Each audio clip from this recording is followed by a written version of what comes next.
Alright guys, so I recently rewatched the Dark Knight trilogy over the past weekend or so, and I know we all know this is like a great trilogy. For me, I think it's the greatest comic book trilogy of all time, but I don't think we appreciate the quality and vast spread of villains we have in this trilogy compared to a lot of other comic book superhero, that hero villain type of trilogy. When it comes to like antagonist, protagonist, those type of trilogies, I don't think we understand what we saw, what you haven't seen, or what you're gonna see, because they're all so distinct and all have their various goals, motivations, styles, techniques, the way they torture people, and it just works so very goddamn well. The way Christopher Nolan depicted these versions, some of them might not be comic accurate. Bane is not comic accurate at all. Like, he is comic accurate at some points, but mostly like that is not Bane in the comics.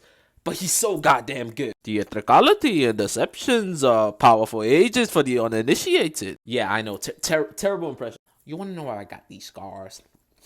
See, my father was a drinker. Now is not the time for fear. That will come later. So I pose your questions. What are your top three villains from the Dark Knight trilogy? Is the Dark Knight trilogy the greatest comic book trilogy of all time? I think so. I think the close ones are the Spider-Man trilogy, the Guardians trilogy, and the Captain America trilogy. But I don't think overall they reach the level that the Dark Knight reaches. But what do you guys think? Let me know in the comments.